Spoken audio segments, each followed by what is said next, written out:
Now, Nicki Minaj has put the issue of voter ID back on the agenda, and the latest polling is clear. People of all colours, backgrounds and political persuasions want to see voter ID, except the hard left that dominate the media, political and activist class. Even CNN has had to admit that the overwhelming majority of Americans want voter ID. 83% in the last year of Americans agree with Nicki Minaj. They favor photo ID to be able to vote. What about by party? What's the party breakdown? Yeah, normally you might expect, hey, there'd be a big divide by party with Republicans really for it and Democrats really against it.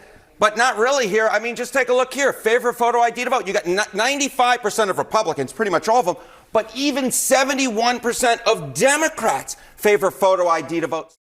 Okay, that all seems rather emphatic, but what about the racial background? Because that's what the left has been arguing for years, that voter ID is racist. 85% of white people favor it, 82% of Latino, 76% of Black Americans favor it. So the bottom line is this. Voter ID is not controversial in this country. A photo ID to vote is not controversial in this country. It is not controversial by party, and it is not controversial by race. The vast majority of Americans agree with Nicki Minaj that, in fact, you should have a photo ID to be able to vote.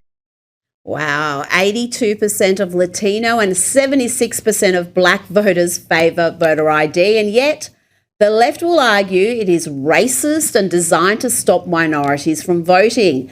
Let's have a look at how the left view minority voters and voter ID. The casual bigotry you're about to hear is astounding. This is the bigotry of low expectations.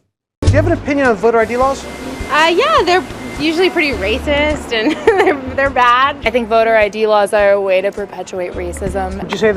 Would you go as far as say those laws are racist? For sure. Do you think it suppresses the African American vote? Definitely.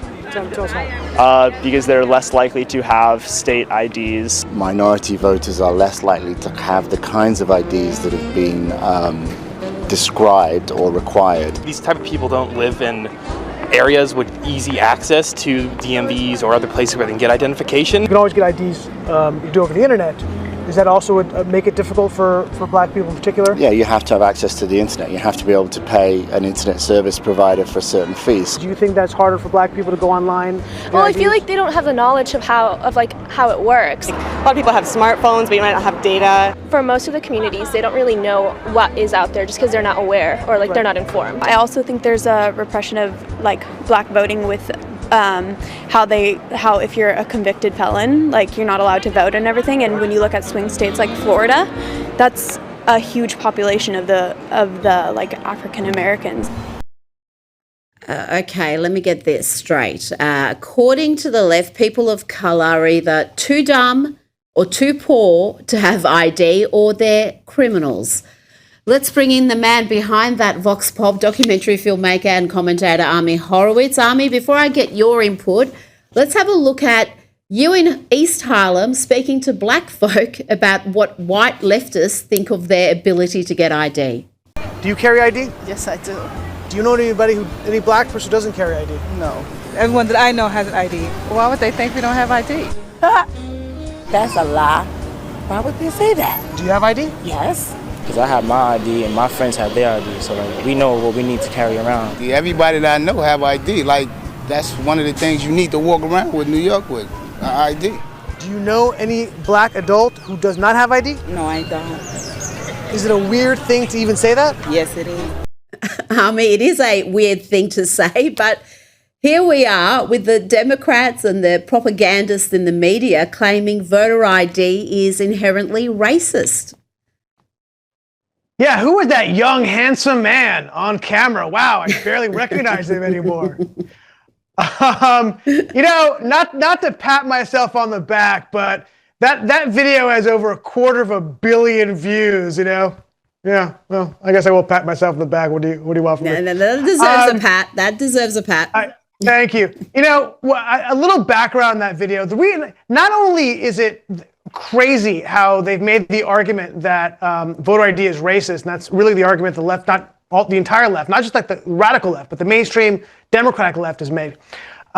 It's also they deny that there's voter fraud out there. And the reason why I made that video originally is because I was going to vote and in Los Angeles at the time, and my father had died just like 6-7 months prior to that. And I went to vote, and his name was on the voter rolls, okay, which I wasn't crazy because, he just died. I don't know how long it takes them to read the voter rolls, but somebody had voted for him, right? There's a check mark next to the name. And I said to the guy, my father died. He's dead. Somebody came in, gave his name, gave his address, because it's easy to look that up, and they voted for him. And that's what inspired me to do that video, because there's massive amount of voter fraud out there, and voter ID would eliminate a lot of that. But yeah, the racism of the left is on full display there. They couldn't imagine black people had the ability to vote, to think like a white person, right? That's the entire ethos of the left.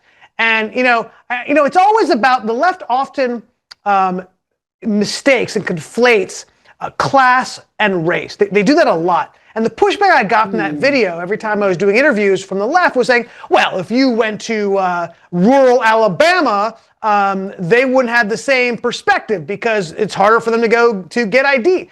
I go, but rural Alabama or rural North Carolina are mostly poor white people. It's about poverty level, not about race. But by the way, just as an aside, even people in rural Alabama all have ID. This is a almost universal thing that people have ID.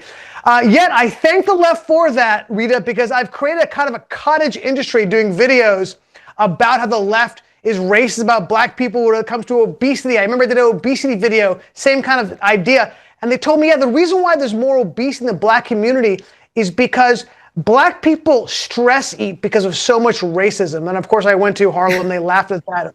I kid you not, I couldn't make that up, right? Or defund the police, and call the people on the left for saying defund the police is wonderful. I go to Harlem, they go, no, please. And we're the last people who want to defund the police. So yeah, it's just a hallmark of the left. Absolutely. Let's check in now on Don Lemon, who appeared with Jimmy Kimmel, and two bigger victim-playing attention seekers you will not find. They wouldn't have to have all these people following me around. It's more than just a waste of resources. So they grab you and they take you where? Well, you're right about more than just a waste of resources. They want that. They want to embarrass you. They want to intimidate you. They want to instill fear. And so that's why they did it that way. I got to say, Don Lemon is loving this. He hasn't had this much attention for years. Now let's hear from LA Mayor Karen Bass, who claims that Don Lemon being arrested for storming a church during Sunday service is somehow a racial matter. I have a particular message to Black America that it's interesting that I believe the journalists that were arrested all look like me and you. 10 seconds. And so this is not the first time this has happened. Yes. As a matter of fact, the journalist that is with me, Jasmine, was arrested a few years ago. Army, what's your response to that? Is there a racial element in the prosecution of Don Lemon? God. No. Look, Karen Bass is low-key one of the worst mayors in America. We don't talk about her enough is the problem. We talk about a lot of Mamdani. We talk about the mayor of Chicago, Brandon. Yeah, we got to talk a little more about, my resolution in 2026, talk more about Karen Bass. She's a horrible, absolute horrible mayor. Look, I know it seems like, I'm going to let people under the kimono a little bit here for the show. I know it seems like that when I do this 15-minute interview every week, that I just kind of sit down, pop down, and then I just drop, knowledge all across the place. But the reality is I do show prep, okay? That's the truth.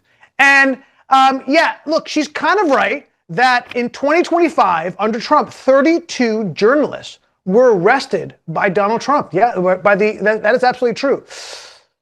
Problem was in 2024, 49 journalists were arrested under the Biden administration. So I'm not sure that narrative actually works for her. Look, the truth is that Don Lemon, full disclosure, kind of a friend of mine. I like Don. We talk on the phone a lot. We obviously are very different people. And I'm not going to, and this is not, our friendship is not going to color my next point, but I got to tell you, and by the way, he is loving it, of course. My God, after he was fired from CNN, he's never been more popular, of course. This was a godsend for him. Let's be totally honest, okay? He was the bore of irrelevancy. Sorry, Don. But now he's had this resurgence. Good for him. But the truth is, I don't think this was a good idea. I think this was a own goal by the Trump administration. You're just getting you're allowing people to hook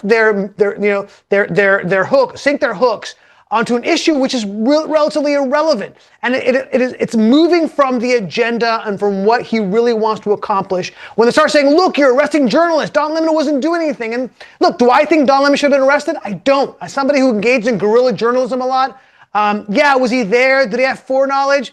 Of course he did. Yes, he knew exactly what was going on. But this is kind of what journalists do. You don't get arrested for going on a ride along with criminals. Just kind of the reality. It's a fine line. There's a FACE Act, and he may have crossed that line there. I get it. But the more important thing is I think it's distracting. That legislation.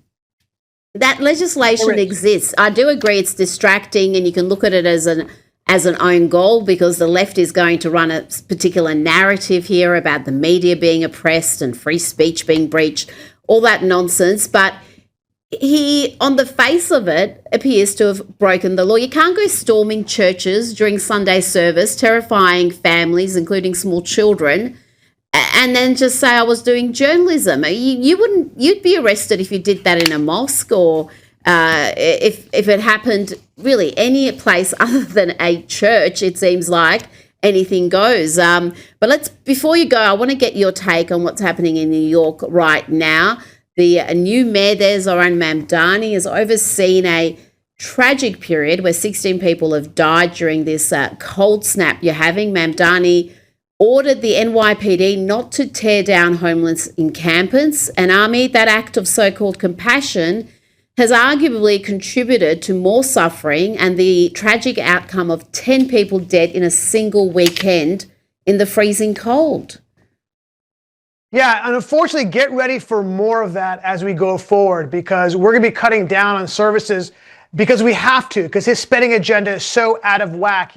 He wants to spend $100 million for transgender healthcare services. Look, I don't know why that has to be an additional $100 million. I mean, can they get regular healthcare services? I don't understand what's going on. What is that money for? They're calculating almost $3 billion in lost revenues because he's going to allow fare jumpers on the subway system, and he wants to make the buses free. All of these things are going to bring the New York economy to a standstill, okay? And it's going to be back to what it was in 1975 when the city almost declared bankruptcy. It really kind of did, just optically it didn't. And that led to 5,000 police officers that were cut back, 6,000 firefighters. Imagine the loss of life then and what will happen now if we have to do that again. And we will have to do that again because he is spending money. His spending priorities are like a leftist Marxist. And by the way, in addition to that, wait until he tries to bring, what he's trying to do is bring more real estate, more apartments in New York under the rubric, under the federal government. As we know, the federal government is great in making sure that people have heat in the wintertime and air conditioning in the summertime. Just go ask the people who live in housing developments all across New York City what it's like in the wintertime and the summertime. So we're going to see a lot more of this, unfortunately. You know what, Army? You voted for it and you're going to get it. And my sympathy levels are at an all-time low because you have a choice here and you keep voting in these dangerous, hard lefties.